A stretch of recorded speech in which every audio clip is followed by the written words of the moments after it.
Hi, welcome to Bushido Mindset Podcast.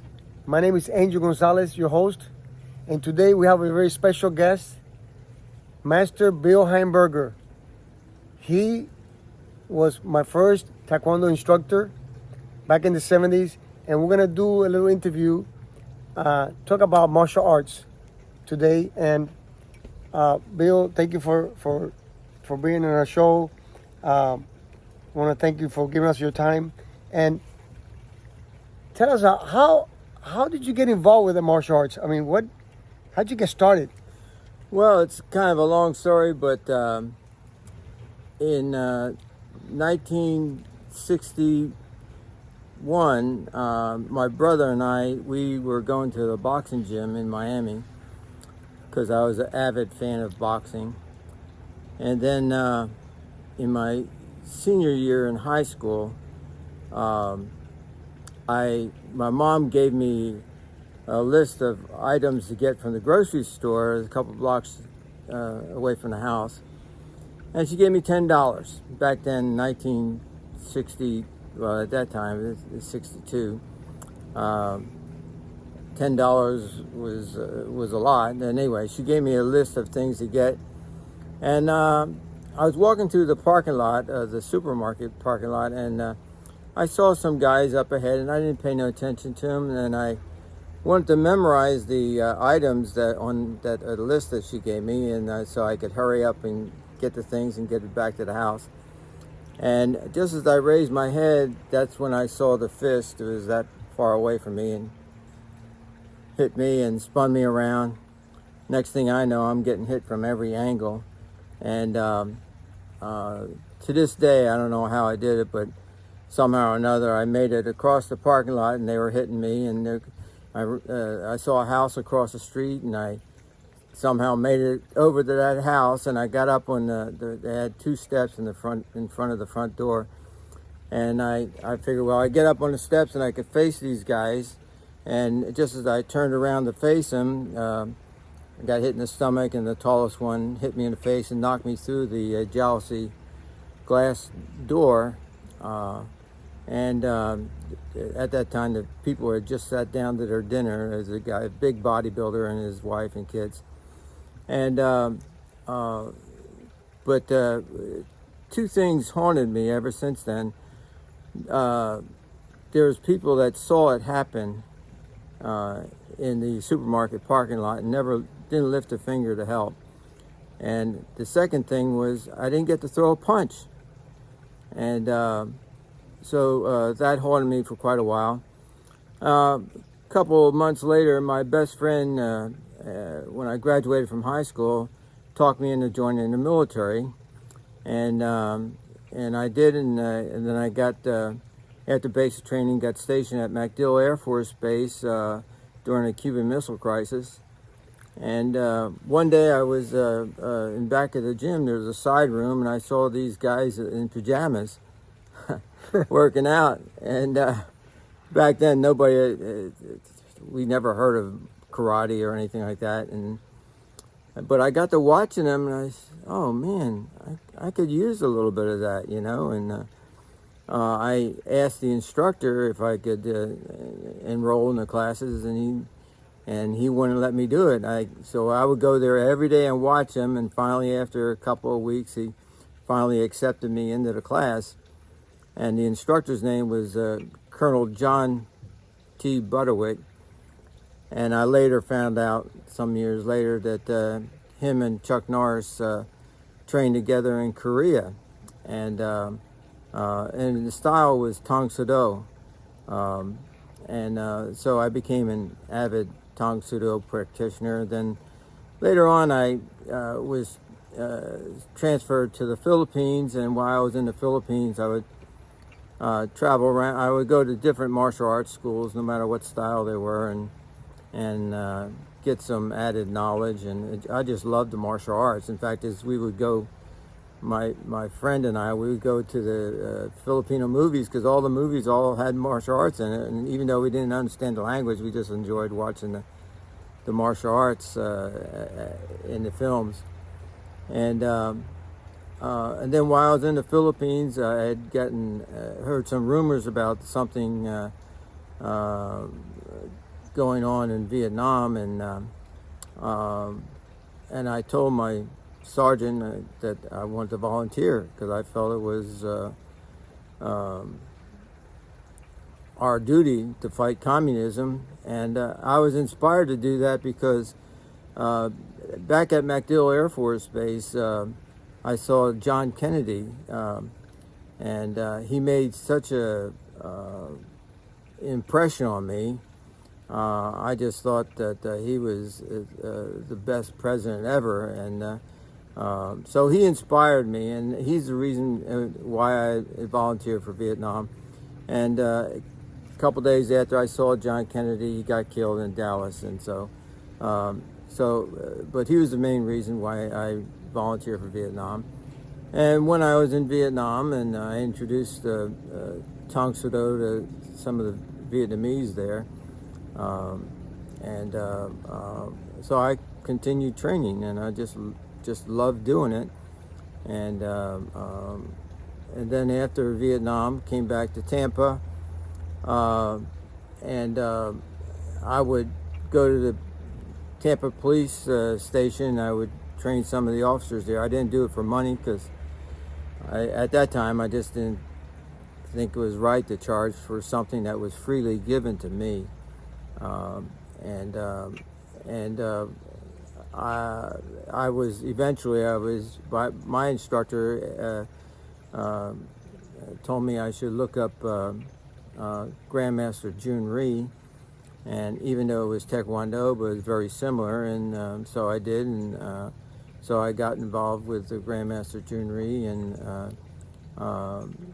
eventually opened up a studio. And I always felt bad about charging for lessons because it was something that was given freely to me, but you got overhead, rent, and whatnot to pay for, so you have to charge.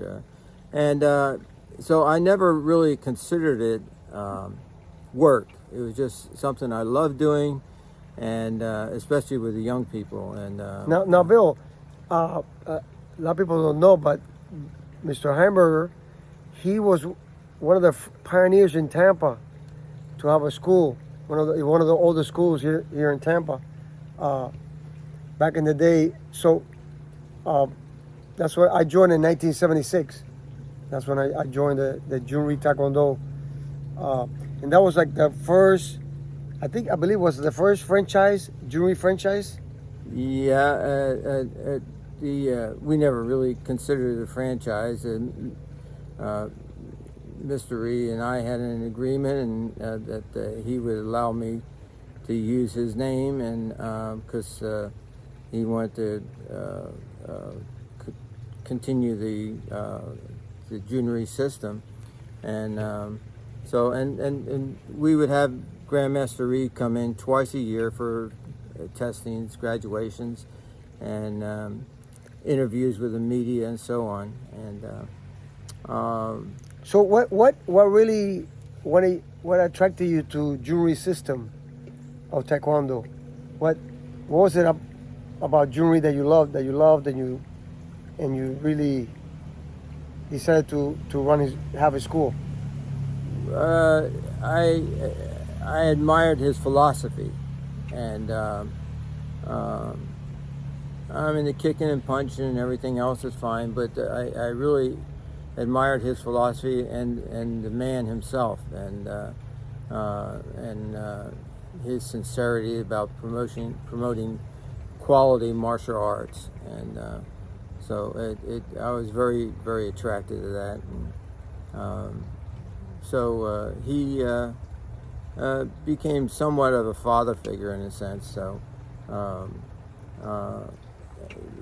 I'll forever be indebted to him and what he's given me. A lot of people that like young people nowadays don't know who was Grandmaster Jun Rhee.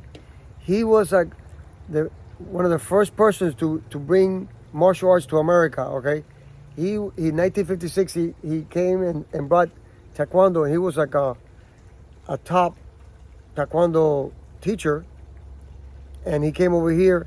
And he opened the schools, he promoted, and he was very successful. Very successful. He ran a very good operation. He was one of the first professional martial arts schools in America, and Yeah, it's his approach was entirely different than anything I've ever seen before, and so it's and he also stressed education for the children, and he was like an amazing teacher because he was very methodical. He created like systems. He created curriculums. He was one of the first schools that had like a curriculum that was really detailed, and the way his philosophy and the way his discipline, the way he inspired people was incredible. And he passed away like how many years ago? A couple years ago. Probably 2-3 years back, and yeah. And he was. I remember when I was a student, he would come and do the testings, and we'll get so excited. He was like an inspiration. It's like people like that you don't see no more in the martial arts. You don't see like real masters anymore. Martial arts has changed so much. It's become like a sport. well, Like it's all about fighting. It's not like a. It used to be like a philosophy. It used to be like a something. Can you tell us what was it about back then? Was it the Bushido spirit? What was it about martial arts back then that is different now? You know, was it the styles and well, bring us back to Grandmaster Ree would lead by example, and even when he would, as he got older, he would still, whenever he'd come to the studio, he would do his 100 push-ups in a minute, and it was very impressive. And his kicks were like side kicks were like. right. I mean, he had great, fantastic. You don't see that technique anymore. Yeah. Few people that have really, really good. Yeah, his sidekick was really the hallmark of the Junri system. It was a signature kick. It Yes, was like the signature technique. And that's that's why Bruce Lee was attracted to Mr. Ree's kicking. Yeah. And he wanted to learn how to do that side kick, and And you see in all the movies he does a side kick in the. that's the Junri side kick. Remember that movie where he holds that shield. Yeah. And he kicks that Chinese guy across the room. Yeah. That's a Junri sidekick. That was like he was famous for that. I mean, he was like he could break I don't know how many boards with that sidekick. And learning how to put the hip into your kicks. Yeah. He was an amazing. And I'm just so blessed and happy that I was able to work on the people like this. You know. Well, Master Heimberger, Mr. Ree. You know, I mean. I believe he studied civil engineering at the university in Texas, and so he would apply some of his engineering biomechanics. Yeah, into technique and body alignment. Yeah, and posture, and it just was very different from what you saw. It was a remarkable human. And you know what? And I've been to so many schools in my career, you know, and I can tell you, I don't get impressed very easily. But it was something about him. He had like an aura. He would walk in a room, and he was a little guy, but he was like a giant. Oh, he was a little guy, a little giant. Yeah. He's just his charisma, his posture, just the way he handled himself demanded respect. Oh yeah. And you know the way he spoke. I mean, he was a very powerful guy. Yeah. And I'm just so happy so blessed I was able to train under such great masters. Huh? He was one of a kind. I've known a lot of people in the martial arts from all different styles, and but Grandmaster Ree was unique, and I don't know if we'll ever see another one quite like him. No. But I'll forever be thankful for. But what was it about the schools back then? It was like a loyalty. It was like the spirit of the training was like, I don't know, it was dedication. it's not like it is now. Now people just go in there to quit. Students they're not dedicated. It's not the focus is not. Maybe there's too much distraction nowadays, huh? Yeah, I think like a lot of the young students that we have in the studio now, they're involved in other things, whether it's gymnastics or football or whatever. So many other things, but back then we would have students that they didn't want to leave the school. They did stay there for hours at a time, and yeah, that was me. And that's what when I first saw you when you first came to school, I knew that that you were martial arts was ingrained in you, and you just had such an eagerness to. I would stay I would stay 3 or 4 or 5 hours. Yeah. Until the school closed. I when he closed, I would leave. I know. Nowadays, we have students that come, and after an hour, they're ready to go. Back then, people, it was like a hangout. People would go there and spend the whole day. It's like a home. It was like my home every day, 6 days a week, 7. That's right. I would spend and I would train and work, and you don't see that no more. I mean, it's like No, it's really.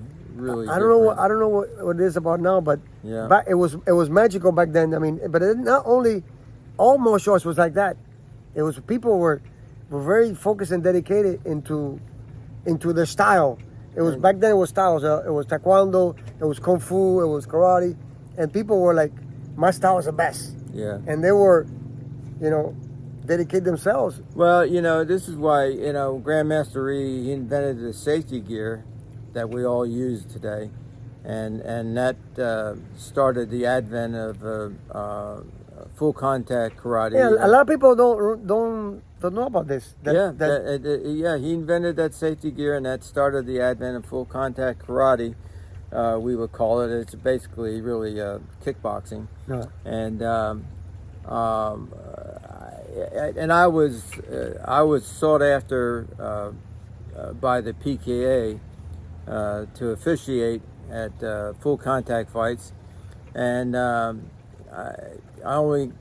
did it for free. The PKA was like the first organization for kickboxing, right? Yeah, and Professional Karate Association, right?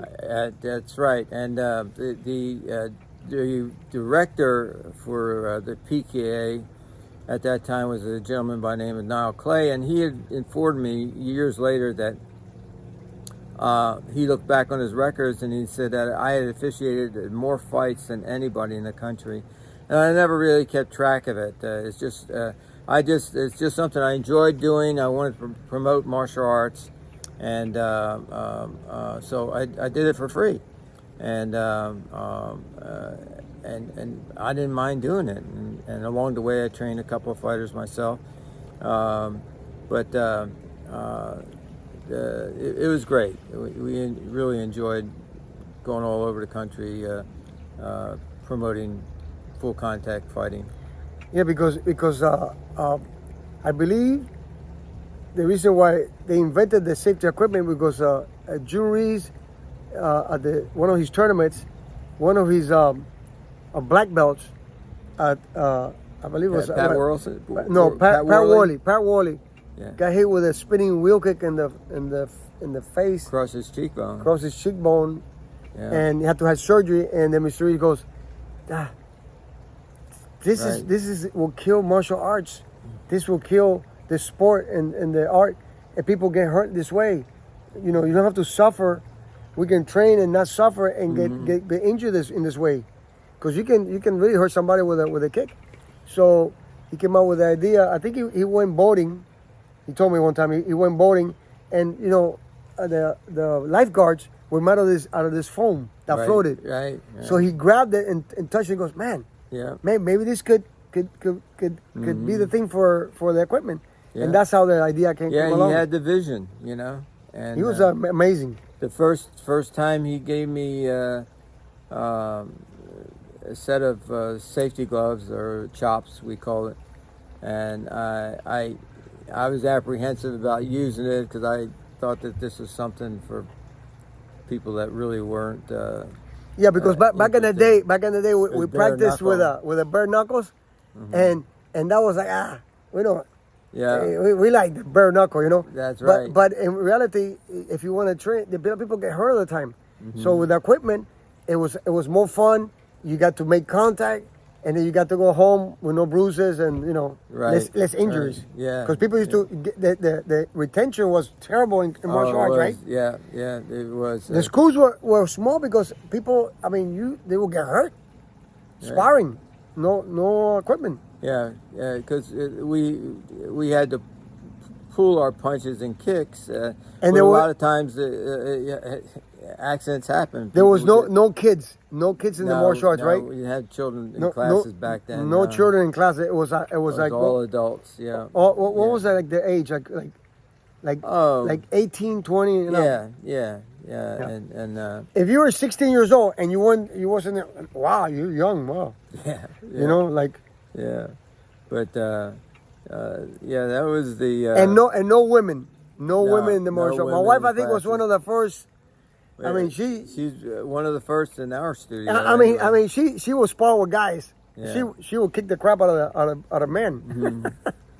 Yeah. The women there's a lot of tough women now in MMA, but it's evolved quite a bit. But the girls back then, there was no girl. They were tough. You have to, because you train with the men. They didn't care. But it's something that I'll forever be thankful for, and I've had right now in our studio, which my son is the head instructor there. We've got third and fourth generation coming, and it's something we're very proud of. And many of our students that started as little children grew up to be successful people in the academic field. Now, Jury was he's the one that wanted to promote kids martial arts, right? Yeah. Because before there was no kids, and one of the kids in the school was doing bad grades, and all of a sudden the kid, through the martial art, got motivated, and his grades got better, and he went from F's to straight A's, and that's how he really started promoting the kids market in the martial arts.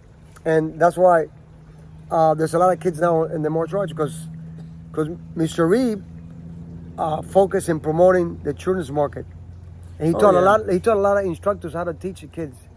There's a lot of people that teach martial arts, but they don't know how to teach kids. They have no idea how to do it, with the structure, with the discipline. But he really got it pat down. Well, I always remember him saying that for when you're working with a child, you always want to give him 2 positives for every negative, and that that's always been something we emphasize in our training instructors to teach children. But and Mr. Reed started the idea of, in order for a student to get a black belt, they have to have nothing less than a B average in school, and so that's something we're very proud of. So he promoted. He was a very smart, very very shrewd businessman. Mm-hmm. He promoted good school grades with self-discipline. He promoted discipline. He loved America. He was an immigrant. He came to America with nothing, and he became a great success. He had many schools, had thousands of students, and he loved America, just like we love America. Mm-hmm. We're very. Mr. Heimberger he's serving the military. He put his life on the line for this country. Well, this country is the best. We've got our faults, like any other country, but in the long run, we're still the best that there is. All I can say, I travel all over the world, and every time I enter the airport of the United States of America, mm-hmm. I enter like Miami International Airport, I just want to get down and kiss the floor, okay? Because you go to some of these countries, what a mess. Especially, I visited Cuba about 10 years ago. Boy, communism. What a bad system. Mm-hmm. But a lot of people, a lot of people in this country, a lot of young people, they have no idea. Well, when I came back from Vietnam, I stated it many times. I think every American at some time in their life needs to visit a third world country, Yeah. and see what utter poverty is like, and it would definitely give you a different perspective on how good we have it here in this country. Yeah, and there's no need to live in poverty and scarcity when there's so much abundance. Mother Nature.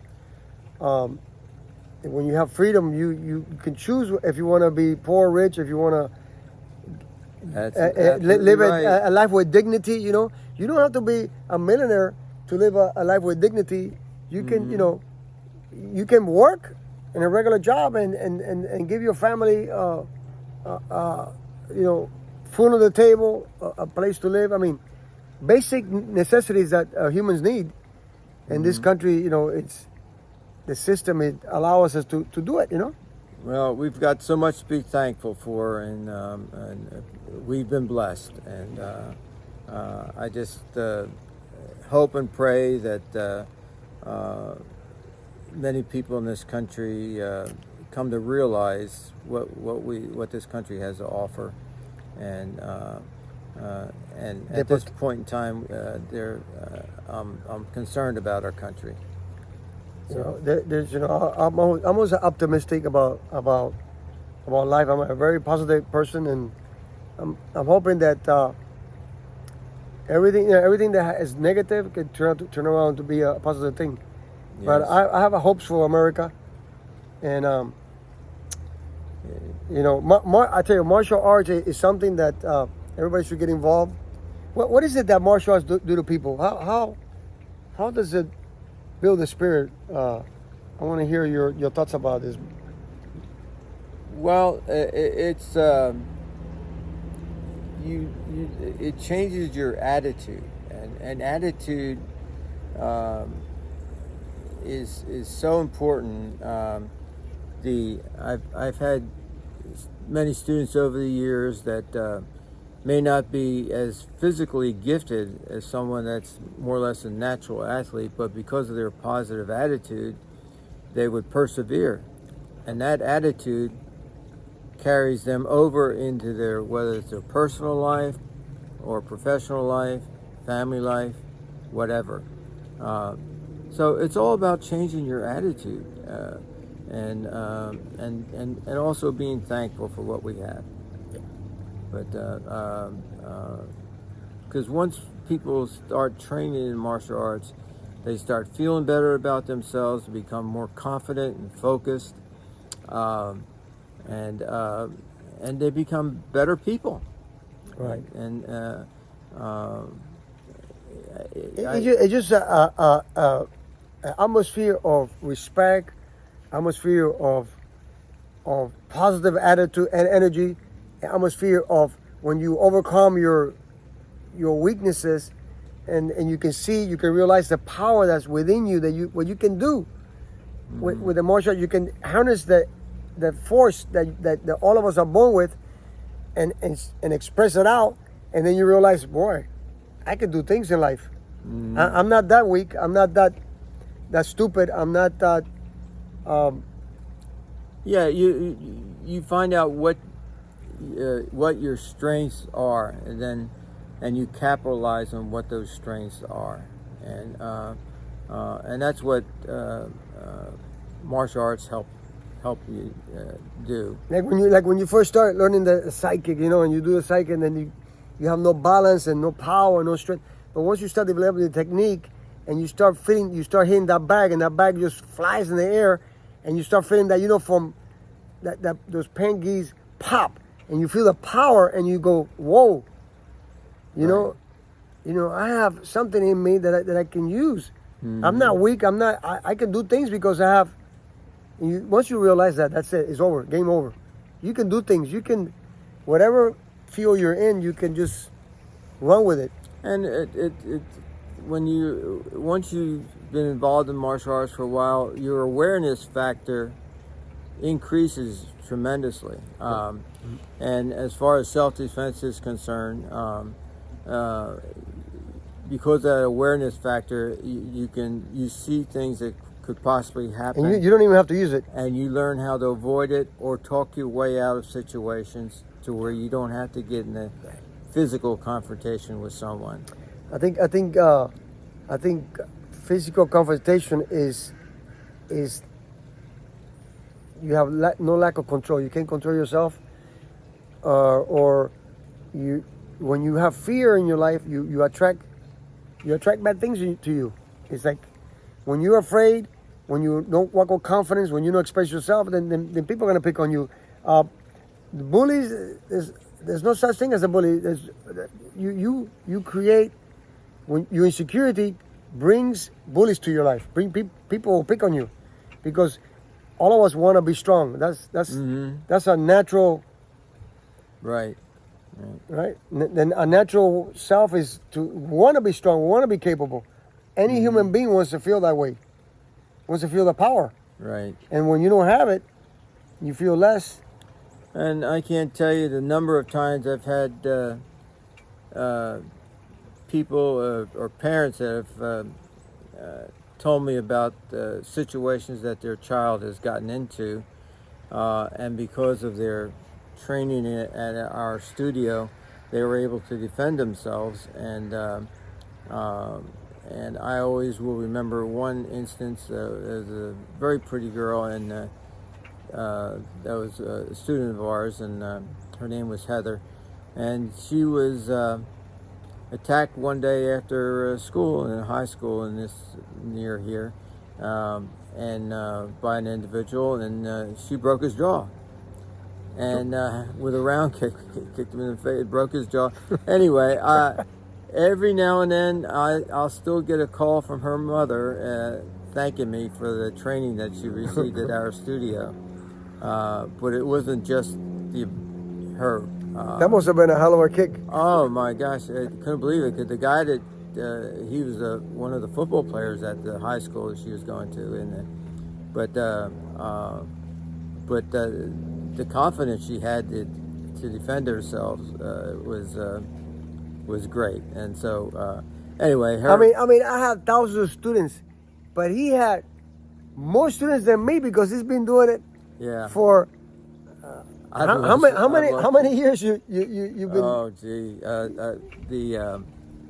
well, I started in Tang Soo Do in February 1962. Look at that, 62. How many years is that? That's a long time. Yeah, it's been a journey. And I was a student, and then I had thousands of students, you know. Yeah. But he was before me, you know, and I ride, you know, on his success, you know. He was the pillar of my success, and then now my son he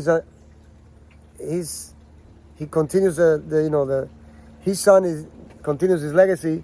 He chose the martial arts as the way of life, and my son, I never thought he would do it, and now he loves it and he's doing a great job. So martial arts, our profession is just I won't trade it for nothing in the world. I don't care, right? You're right, and I've had people ask me about finding a martial arts school, and I said, well, you got to do your homework and shop around, because unfortunately there are schools out there that aren't very good. Just like you're shopping for a doctor or a lawyer or whatever. It takes a lot of dedication, a lot of patience, and a lot of commitment, and it's a lot of people that don't show that dedication, right? And right. that love. And when trust me, when you walk in a school that has the dedication and the love, you can feel it. Oh yeah, absolutely. You feel the energy. Yeah, the place will be packed full of students. Everything it's a great feeling. And a person doesn't have to know anything about martial arts, but just observe how the instructor interacts with the students, and see that the students are happy. And because like Mr. E would say, happiness is your goal in life, you know. And that's why if you're interested in martial arts, shop around, go visit all the schools, and you could tell where students are. It don't matter what kind it is, happy. it could be jujitsu, Yeah. it could be Yeah, it could be anything. The style's not Could be kung as fu. important as it's always the instructor. That's the number one most important thing. The teacher, how that Yes. teacher makes you feel, how he Yep. how he cares for you, Right. how he teaches it, corrects you. Yeah. All those things is what gives a person confidence. There's so many good styles of martial arts, but every style of martial arts has flaws to it. But the bottom line is the teacher, and I don't care if you're looking for a tennis instructor or a wrestling coach or whatever. Look at the instructor and see how he interacts with the students, and that's number one. And so, because you want, it isn't just about making money or anything like that. It's to find someone that has the love of martial arts. You have any old stories that you can share with us? Something like I don't remember your son he kicked the wall. It broke a. I mean, he did it with a sidekick. When my son was, I think he was 17. He was hanging out with some friends one Friday or Saturday night, and a couple of his buddies got into a fight, and he tried to break it up, and he wound up getting hit. And later on that evening, my son was mad at himself because he should never have gotten hit. And out of frustration, he sidekicked a wall of this, I believe cinder block wall. It was a cement block wall of fast food. I think it was Burger King. McDonald's, was it McDonald's? I think it was Burger King. But anyway, he sidekicked a block wall. His foot went clear through the wall, and we got a call later on, and my son's in the hospital, and we ran into the hospital. How we found out where he was at, we followed the blood trail from the parking lot into the hospital because he cut an artery in his leg. Imagine how strong a psychic's gonna be. Even Grandmaster Reed, when he found out about my son putting his foot through a cement block wall, he was amazed. You know how much power it takes to do a psychic and break a cinder block wall. Yep. I mean, it's just but unbelievable. How about what other stories you can think of? How about Andre Yamakawa? Remember Andre? Yeah. Yeah. Andre Yamakawa used to work for Mr. Heimberger. Yeah. Andre Yamakawa was an instructor in Washington, D.C. at one of Mr. Reed's schools, and he was also a full contact fighter. And he approached me one day when I happened to be up in Washington at a testing ceremony about coming down to Tampa, and he asked if I could give him a job, and I said sure. And it was one of the best things I ever done because he's a great inspiration for my son. He's the one that trained your son. Yeah, he was really because as parents, as martial arts teachers and have kids, we can't teach our own kids. It's hard. You know what? Yeah. They don't listen. They have somebody else got to do the job, and we have to pick the right guy to do the job. Like my son, one of my instructors trained my son, and one of my friends trained him because he didn't even listen to me. I tell him, do that. No, Dad, shut up. You know how kids are. Yeah. So he's the one that trained Alan. Andre Yamakawa actually he toughened my son up because my son, when he in the very beginning was kind of timid, but he really toughened him up, and because of that, my son was able to hold his own, whether it was in tournaments or whatever, and Yeah, I met him good. Yeah, I remember I was at a tournament, a Bruce Lee Memorial Tournament in Texas with my son, and even Linda Lee, Bruce Lee's wife, she gravitated to my son because she said my son was like her son Brandon. This was before Brandon passed away, and my son was competing in that tournament. And she was rooting for him, but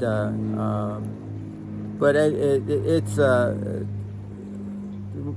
Andre Yamakawa has just been such an inspiration for my son as far as martial arts. He was a great black belt, great fighter. Oh yeah, great person. Yeah. He passed away. Rest in peace. Yes, yeah. He was a great guy. You know, he Yeah. he also taught my son too.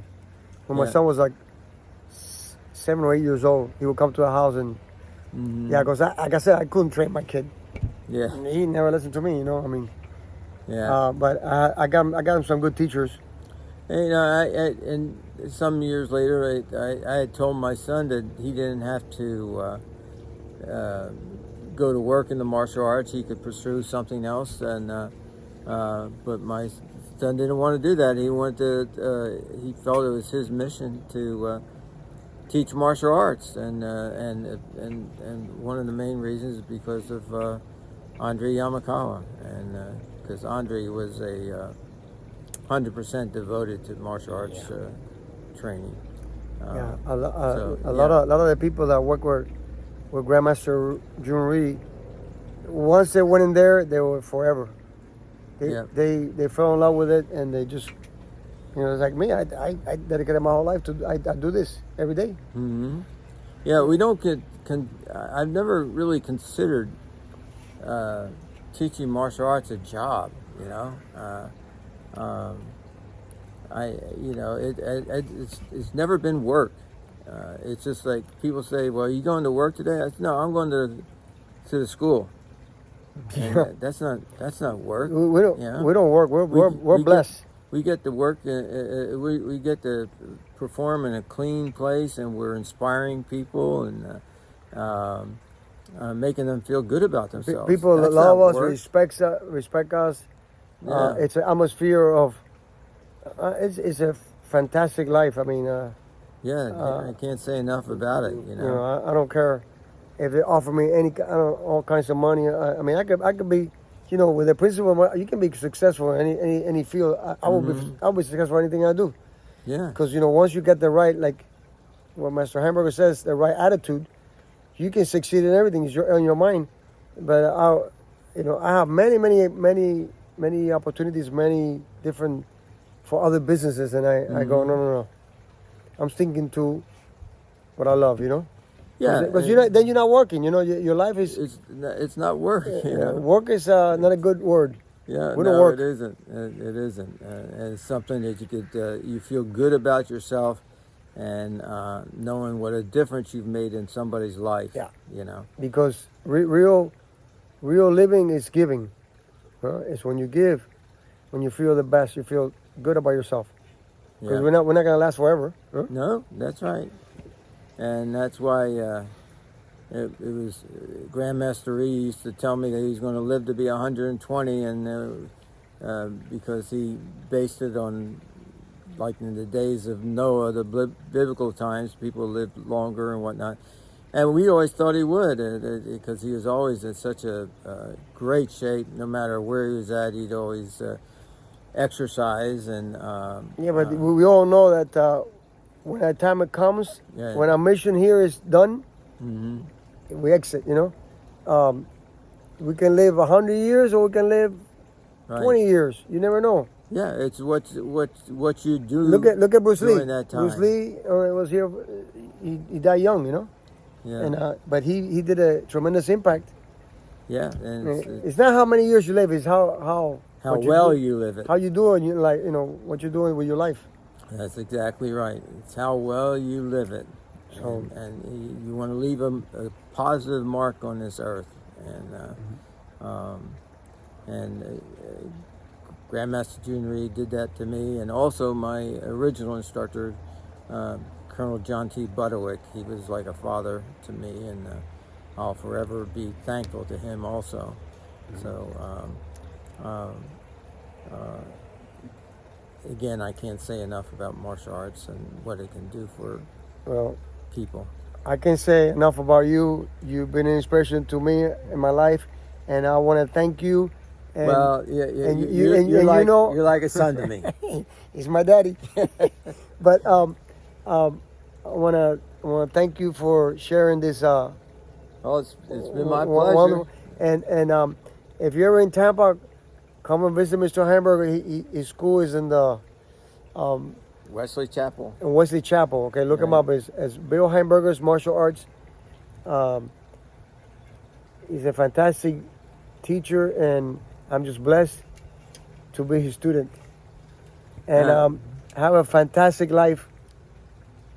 All right, and enjoy every day, and stay healthy, be safe.